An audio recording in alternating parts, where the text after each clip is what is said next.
Bonjour à tous et à toutes, bienvenue sur France Culture. Nous sommes le 11 mars 2020, bientôt 5 ans après les attentats du 13 novembre 2015. Aujourd'hui est une journée spéciale pour l'Europe, mais surtout pour la France, qui rend pour la première fois un hommage national aux victimes du terrorisme. C'est en effet le décret du 7 novembre 2019 qui fixe cette journée commémorative au 11 mars. Alors pourquoi cette date en particulier? C'est la date qui correspond aux attentats commis à la gare d'Atocha, en Espagne, le 11 mars 2004. Le 11 mars est donc par conséquent une journée de deuil national pour ne pas oublier les personnes victimes de ces actes terroristes. Aujourd'hui, nous rendons également et surtout hommage aux victimes des attentats du 13 novembre, date qui restera à jamais gravée dans la mémoire française. Ce soir-là, 3 commandos terroristes ont attaqué la capitale, emportant avec eux la vie de 130 personnes. La première attaque a lieu aux abords du Stade de France pendant le match amical France-Allemagne auquel le président François Hollande assistait. Très vite, les centres d'appel de la police, mais aussi des pompiers se retrouvent saturés, puisque d'autres attaques sont en train d'être signalées dans le 10e et 11e arrondissement. Un commando, celui-ci en voiture, cible plusieurs terrasses de restaurants. Le groupe de 3 terroristes aura fusillé en tout 6 terrasses, tuant plus de 40 personnes. Plus tard dans la soirée, le Bataclan, salle de concert emblématique de Paris, est pris d'assaut par 3 autres terroristes. 1500 personnes étaient venues voir performer le groupe américain Eagles of Death Metal. Adrien, étudiant parisien, faisait partie du public ce soir-là. Il est d'ailleurs avec nous aujourd'hui pour nous raconter comment il a heureusement survécu. Bonjour Victoire, merci de cette invitation. Je suis vraiment très content de pouvoir me confier sur ce plateau. J'étais parti au Bataclan pour les 20 ans de mon meilleur ami. J'étais arrivé dans la salle vers 20h, 20h30 si je me souviens bien, et le concert avait déjà commencé. Quand j'ai passé la porte, le groupe était en train de jouer un de mes morceaux préférés, God the Power, issu de leur dernier album. J'étais dans la fosse, l'endroit où l'ambiance était la meilleure. Tout le monde chantait, dansait et criait sur les musiques.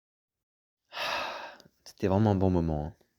On a dû profiter du concert environ 1 heure et vers 21h30, 21h40, par là je dirais, toutes les lumières de la salle se sont allumées et 3 hommes sont entrés. Je me suis donc retourné pour voir ce qui se passait, mais j'ai pas tout de suite compris l'importance de l'événement.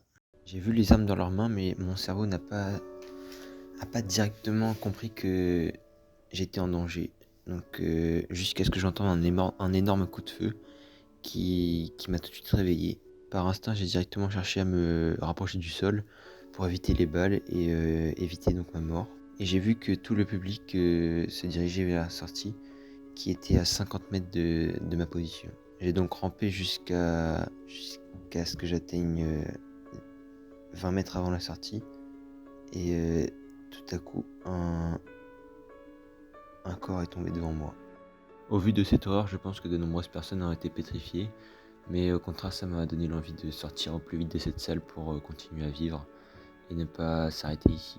Une fois dehors, j'étais vraiment soulagé de sortir de cette situation et j'ai couru de toutes mes forces dans la ruelle où je suis sorti pour aller voir les policiers qui venaient juste d'arriver. Et à partir de là, le cauchemar était fini. Merci beaucoup Adrien d'avoir partagé avec nous cette soirée qui a viré au drame. Pourquoi pensez-vous qu'il est important, encore aujourd'hui, 5 ans après les attentats, de partager le témoignage des victimes qui ont survécu? Je pense qu'il est nécessaire de témoigner de mon expérience car c'est une manière de rendre hommage aux victimes ainsi qu'à leurs familles qui ont perdu ce qu'ils avaient de plus cher. Je vous remercie d'avoir écouté mon histoire et bonne continuation à vous. Évidemment, il ne faut pas oublier ces victimes du terrorisme, c'est pourquoi nous allons recevoir dans la journée plusieurs personnes qui ont vécu ces attentats du 13 novembre, notamment un pompier, un des commandants de la BRI, mais aussi un père d'une des victimes qui est resté au téléphone avec son fils jusqu'au bout. Bonne journée à vous, il est 11h.